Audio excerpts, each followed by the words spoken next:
Hi, and welcome to Access Chat.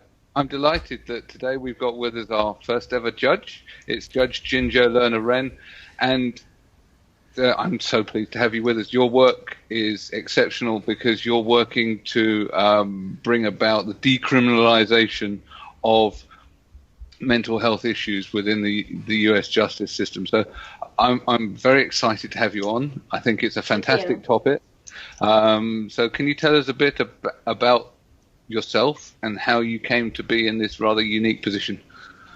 I would love to, and it's really a delight and a pleasure to be here. And honestly, the work that you all do and the work that Access is doing globally really goes hand in hand with the work, believe it or not, that I'm doing right here in my courtroom. So it's a great fit, and just a profoundly important topic. But I'm actually speaking to you from Fort Lauderdale, Florida. I am not in my courtroom. I must apologize for that, but we don't have good signals in our courtroom, so I wasn't going to be able to get a connection from my courtroom. But I work basically just about 10 minutes away from where I live, and I am in Fort Lauderdale, Florida. And Fort Lauderdale, Florida is, for your listeners and viewers, it's the southern part of Florida. It's South Florida, and not too far from the beaches, very famous beaches in the state of Florida, and about 35 minutes from Miami. And a lot of your audience might be familiar, of course, with Miami, even over Fort Lauderdale.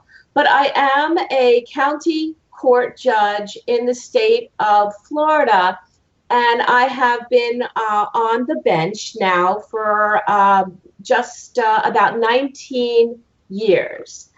And when I came to the judiciary, I came a long time ago. I was much younger, and I came out of a civil rights advocacy sphere working for Disability Rights Florida, which at the time had a different name, and it was called the Advocacy Center for Persons with Disabilities, Inc. And I ran for office. I ran for office with delightful ice-spiced, individually wrapped gingerbread cookies. And I always wanted to be in public service, and I always wanted to run for elected office. I just didn't really know which office for me would be the right fit, almost by a process of elimination, and because of my intense passion for civil rights and for policy. Generally, I thought the judiciary actually would be a very good fit because justice overriding for me was a really paramount, social justice was a paramount desire for me to work on. And so when I was working for disability rights, I had a very unique role. I was actually recruited to serve as a plaintiff's monitor on a federal class action over one of our regional psychiatric state hospitals in South Florida that serves essentially almost the southern half of the state. It had been under federal litigation for many, many years because of conditions, lack of treatment, and all of the kinds of negative conditions that one would expect in a state psychiatric institution, particularly in the South, and particularly in a state which is at the bottom of funding for mental health in the entire United States of America. And so there was a settlement agreement after many, many years of litigation and negotiation. And this settlement agreement was really not only intended to enhance and improve all the conditions and treatment, et cetera, and civil rights for the residents and the patients at the hospital, but more importantly, it was intended to drive the individualized treatment discharge planning of the residents, of the patients or consumers, whatever language you choose, leaving the hospital into the community. And so the discharge planning process that I was responsible for, together with all the other implementation provisions of the settlement agreement, all fell to me. So for over almost 2 years, I literally practically lived at the state hospital. I was in charge of our entire class, which was all of the people evolving in and out of the state hospital. And it was my job to follow the individuals upon discharge, upon deinstitutionalization, if you will, into the community. And so I would assess, evaluate, and monitor the quality or the lack of quality of the discharge plans and communicate directly back to our general counsel and to the expert plaintiff's legal team that was quite interdisciplinary and incredibly expert, and so that another phase of the settlement agreement could be triggered. So this deinstitutionalization technologies that I had to learn, and that I learned from amazing experts like leaders, incredible leaders in our consumer mental health movement, like Sally Clay, who just recently sadly passed away just 2 weeks ago.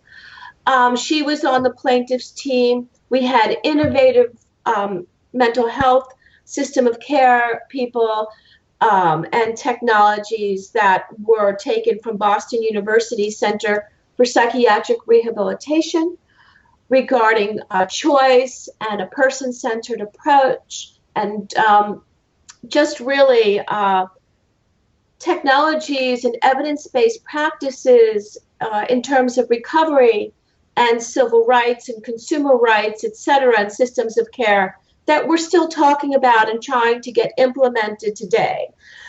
So in a nutshell, that was my training coming into the judiciary, a very unique skill set for an attorney that you wouldn't learn in law school.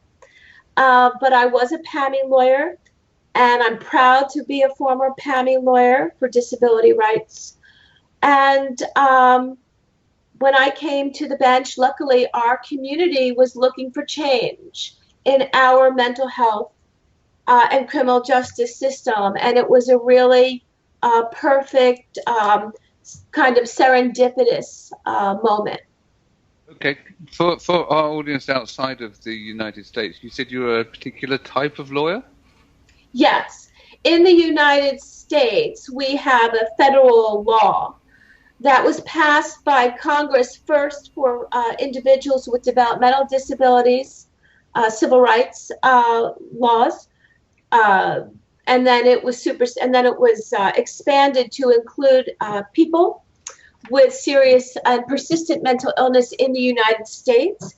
It's called the PAMI Act, and it stands for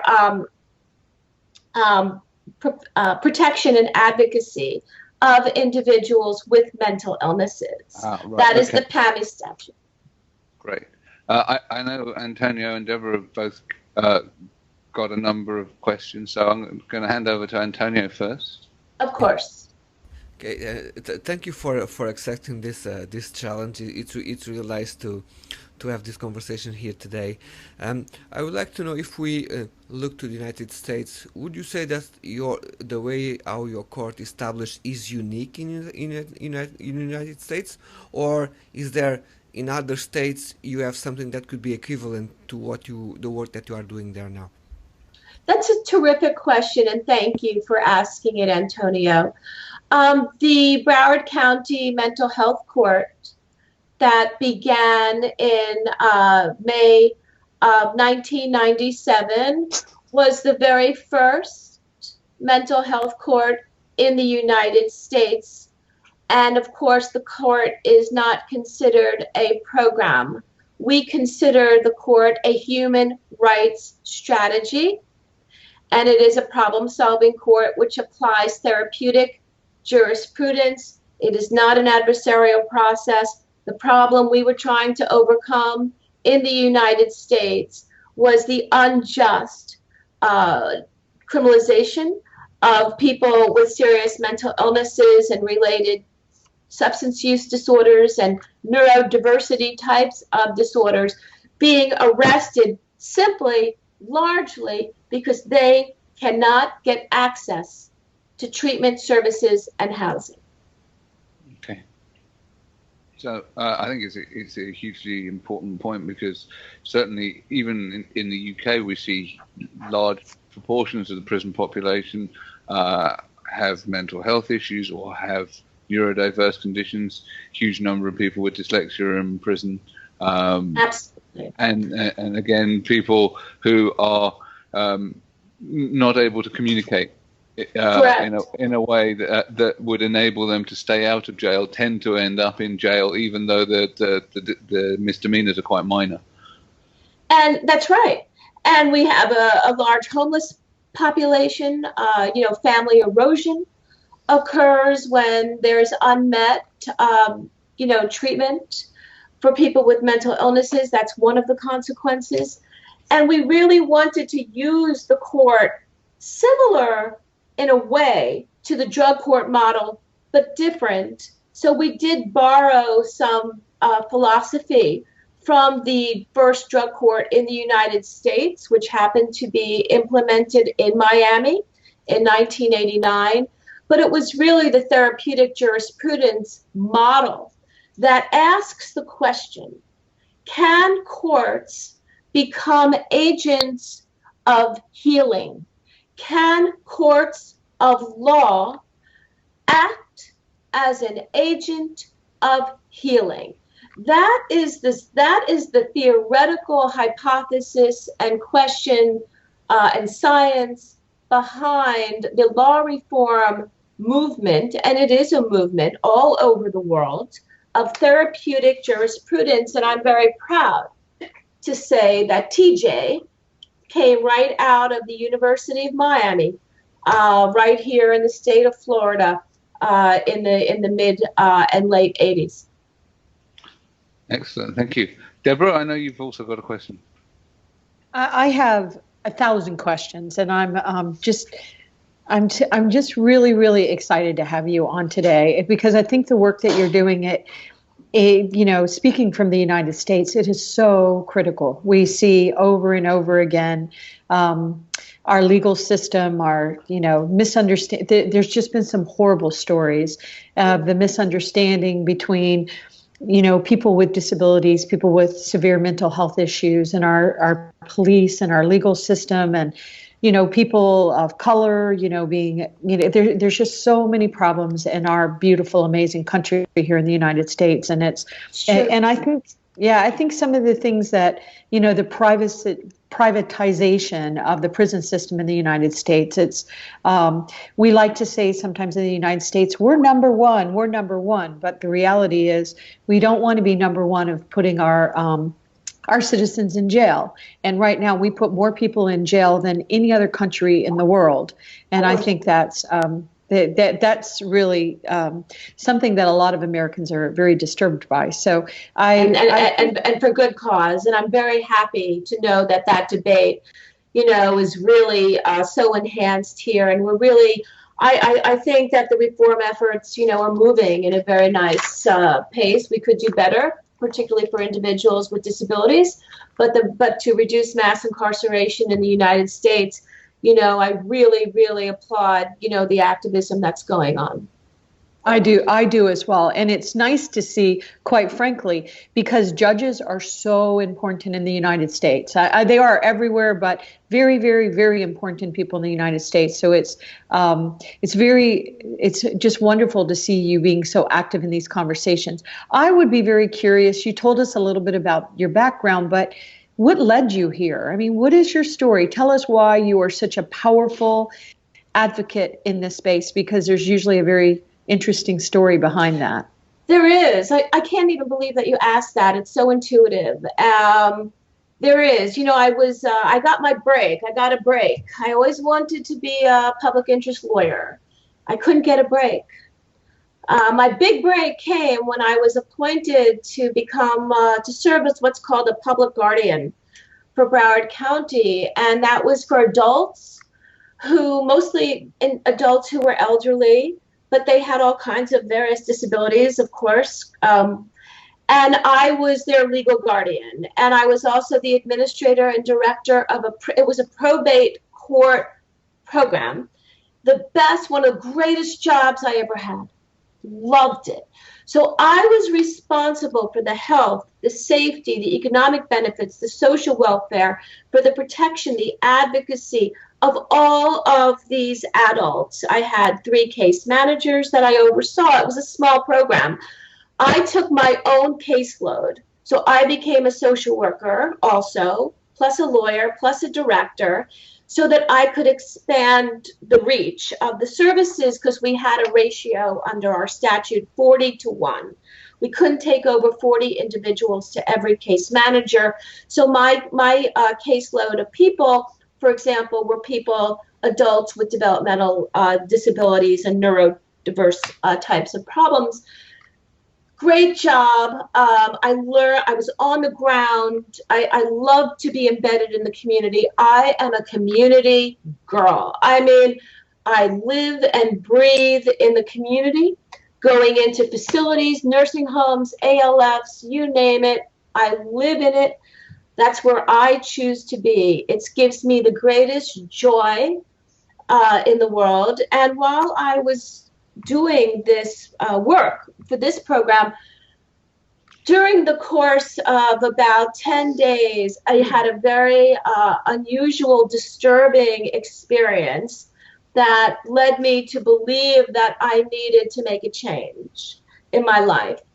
And that is that 3 families came to my office unannounced, no appointment, in absolute emotional, distraught conditions, begging me to take care of, it was either their mother who had schizophrenia, or their daughter, or their son.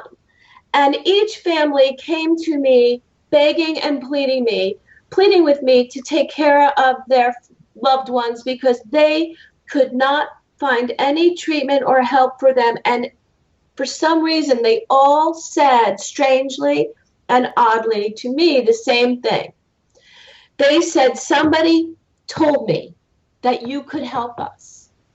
And I'm thinking, well, who would say that? Who would say that? This program is not for people who have any family members. It's for adults who are declared incapacitated under our guardianship laws, who have no family and no relatives. So that was an eligibility issue. So who would say that? And I said, well, I'm sorry. I sat down with these families and I spent time with them. I didn't understand why they couldn't get any help. It was the early 90s. I was in my early 30s. I didn't know very much.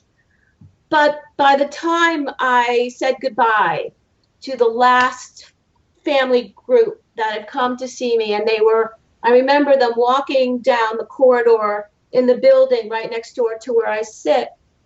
I said to myself privately, I made a promise to me.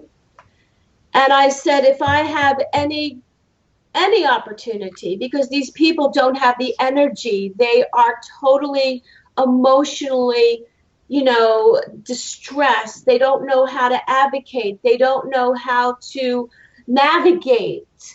They don't know who to call. They need a voice. They need more energy. And I said, if I could help, I will. These people, these families, within 3 weeks, I got the invitation to go to work at the state hospital, and I went. I didn't ask why. I didn't question it.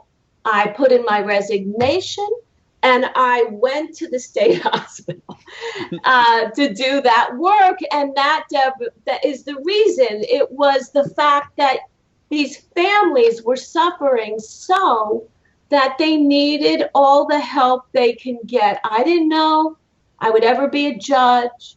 I didn't know if I could ever deliver anything, but I knew they needed helpers. And that was really the essence of the story. So in other words, it was about servant leadership and following your path. And kudos to you for listening to that. I'm sorry, Antonio, I accidentally talked over you. Go ahead. No, I was going that this is a type of work that came up from intuition. That's what I Yes. was. Yeah. It was intuitive. It was what I would describe certainly as very inspired. We talk about that all the time. If you listen to the whispers, if you are able to listen to the whispers, as Oprah Winfrey always talked about, and I heard it loud and I heard it clear and I kept my promise, and I'm glad I did. And I'm glad I did. You did.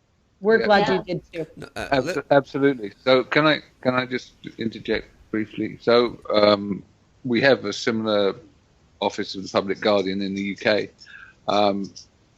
Again, people have enduring power of attorney or lasting power of attorney because things differ. But how do you foresee scaling what you do? Because we do need people to take on that kind of responsibility for advocating for people that haven't got the capabilities to advocate for themselves, or the energy, or because as you said, or the knowledge. Yeah, the knowledge, the understanding of systems. So how can we scale that? Because you're well, I think that's right. I mean, I didn't mean to interrupt. Yeah, I mean, I think that's where the system change becomes, that transformative policy system change, that cultural change, becomes so important. Because in the United States, up until the time that Broward, and my community, by the way, it's not about one person. It's never about one person. This is about a community that came together and decided that they had a thirst for justice that had to be quenched. They had a thirst for justice, that this blind jailing of individuals who needed to be in humane treatment programs, and whether it's hospitals or in the community in terms of access to care, we're talking access, that we had to do something. I happened to come to the bench. I was trained in deinstitutionalization. We didn't have any money. We still don't get any money. But together, these community providers, the mental health treatment providers, the substance abuse treatment providers, that formed a task force and met for 2 years while I was at the state hospital working and in the community working, following people around to see how they were doing, advocating. They were meeting in the courthouse for months and what turned into years to try to figure out a solution. They couldn't figure out a solution. They wanted to streamline what was happening in our local jail system to people with mental illnesses. Finally, the public defender who leads our public defender's office, Howard Finkelstein, finally said, what do you want? I want my own court. They knew I was coming. They knew I had a special skill set, and I think it was what they kind of looked at as a leap of faith. Let her give it a go. And sure enough, even without any money or grants or funding, together we created a structural pathway to take people out of jail who needed emergency acute care, who needed housing, who needed treatment in a community setting. And we used the court as a therapeutic and a human rights strategy to just really take people from an inappropriate system to one that is appropriate. Now, the cultural change piece is critical. We have to get funding for our community systems of care. We need to be prioritized. People with neurodiversity, disabilities and all people with disabilities from a dignity level, but more than that, they need excellence in access to care and services through choice. Yeah. Antonio, sorry, cutting you across before. No, in the country that I'm from, in Portugal, a few years ago, we have decriminalized drugs.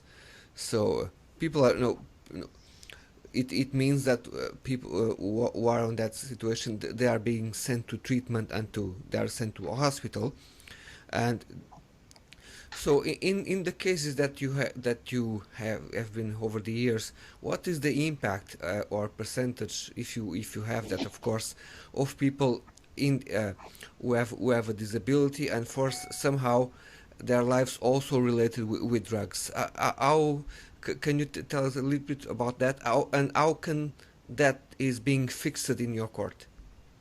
I can. I just want to go back also about the scalability for 1 second. The Broward's court was the model for congressional legislation back in 2000 to seed these courts and to grow these courts.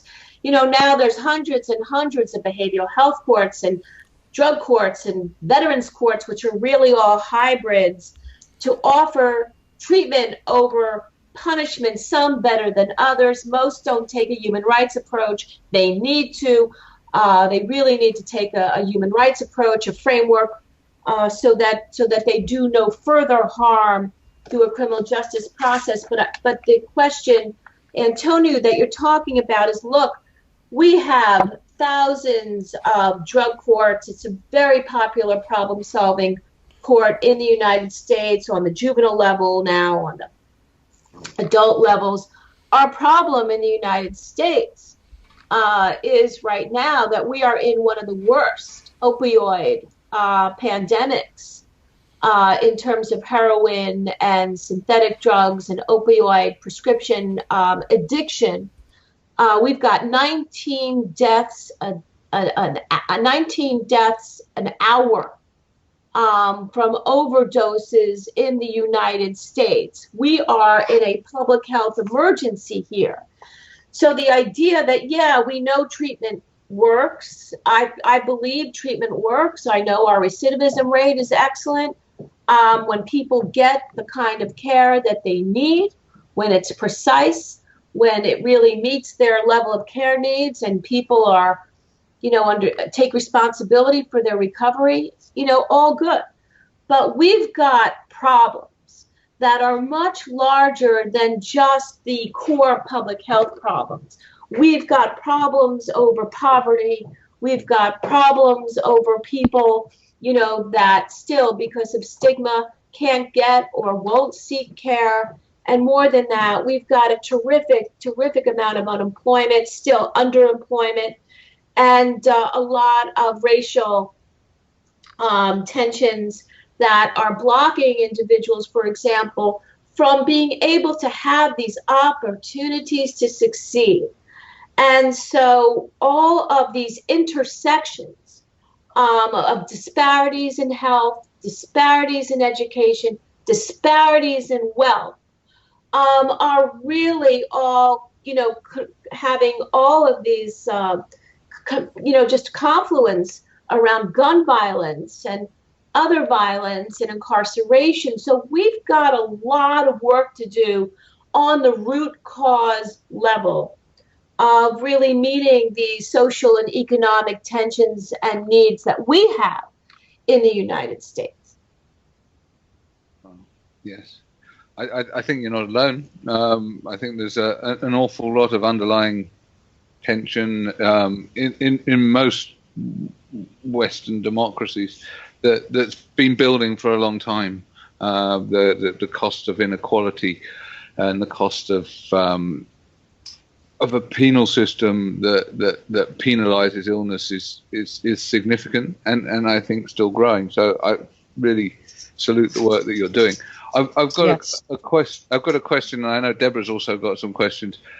So how do people, because you've got all of these specialist courts, how do people get referred? Because obviously it's preferable for someone with a mental health issue to come through your doors than to go through a normal court's doors. But if they are in real distress, how are they going to say, I need to go to the mental health court? Well, and a couple of things. Not all mental health courts, unfortunately, are the same. And some of them are more punitive than others. And of course, who knew that our court would even be duplicated? Nobody thought about that. We didn't even know it never had been done before. We didn't think about that. But the idea that it's not a crime to have a mental health diagnosis is very, very important. And in terms of referral, well, certainly locally, we made it very open and easy. Anybody can call our office. Our dockets are spontaneous. We cast a wide net. We like to offer our services to, as many people as we can. Ours is a misdemeanor, low level type of a court. I think we can see more people. We can deal more with less risk. We know the target, that population that we're looking for. And it's a very easy referral process. Just call up anybody, judges, family members, lawyers, case managers, social workers, people in the jail system. Anybody can call up and refer in, and we will put them right on the docket immediately. Yes, and Skype has died on me. Can you still hear me? Yes, we can hear you now. Yes. Okay. So, considering the unique position that you were in the beginning of your career, and to see how the judge career is currently in the United States, and even if you are someone that is a law student, have you had the chance to go to universities and tell your story and engage with law students? If you did, what type of things that this story can impact on them and the way how they can start to see their careers in a different way? Yeah, that's so important. I love the law, but for a lot of law students, they have a certain expectation of what the law is and what law practice is all about. And I don't have the data, I apologize, but a large percentage of law students come out, they go into the workplace, or they can't find jobs, or they're disappointed that the law is not giving them the gratification that they were hoping for. And when I speak to law students, I want to make sure they understand that problem-solving justice is really now a very popular field, and that you can make a difference in the law, and you could be innovative, and you could innovate justice. Not that long ago, I was selected as the third top finalist from the Hill Foundation for the mental health court in the Netherlands. And you could innovate justice. Now it's an open field. Therapeutic jurisprudence gives law students and lawyers and judges an opportunity to be creative in terms of problem solving through the law. And justice innovation, from a human rights vantage point, I think is one of the most exciting aspects of becoming a lawyer. So just knowing that there's a judge that's giving law students permission to go out there and be a social justice entrepreneur, be a social justice agent of change, is just, I think, a terrific message. Absolutely. It's interesting. I was going to ask you a question, and it dovetails off of what Antonio said, but we were really, really surprised to find you on Twitter. We were very surprised and delighted because, and I love what you're saying, justice innovation and social justice entrepreneur. I think we haven't seen enough of, people like you in these conversations, and it's very, very exciting. And I think this is where we're going to see great social change. But tell us, why did you join social media? And by the way, we're all big fans of social media, but we really, really applaud that. We really applaud Thank you. that. Yeah, well, it came up because I was nominated for the social justice. I was participating in that Justice Innovation Challenge from the Hague Institute for the Internationalization of Law. And they had a third phase of the challenge that was a global, like American Idol vote. Cool. Oh, really? And if you came in top 3, Debra, you got an automatic trip to The Hague to participate in the Justice Innovation Conference. And then you gave an e-pitch, like a Shark Tank e-pitch, to the judges for your nomination. And I was nominated, of course, for what they called a therapeutic court that screens mental health. That's what it was called.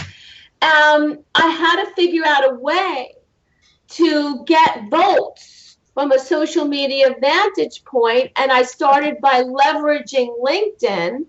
And then from LinkedIn, I went into Twitter because Huffington Post invited me to start contributing after the Hague challenge. And so one thing just kind of led to another. Now I'm writing on therapeutic justice for the Huffington Post, and it's like, well, now you have to share it, right? So once again, as Antonio had said earlier, it's about following your passion, listen to those whispers, and figuring out how you were meant to make a difference in the world. And all of us are doing that. But Neil, do you want to, I know that we're at the end of our time, but I feel like you didn't get a chance to say much. Do you want to ask the final question or comment? So I am, if you can still hear me. We can hear you. Oh, good. Okay, great. So, yeah, I'm very interested. Obviously, you've got the international experience of coming out to The Hague, and you've been doing the stuff on social media, which is, as Deborah's kind of pointed out already, very unusual to see people in the justice profession on social media. How do you think you can coach your fellow professionals in the legal profession or encourage them to sort of dip a toe in the water, because it can seem quite scary at first? It is. It's extremely scary. And I wanted to make sure that, you have to be careful because there's tremendous ethical considerations that we have to ensure that you don't cross over, and that's not exactly very clear lines. So I encourage my colleagues to get on Twitter, but if you do, don't do any personal content.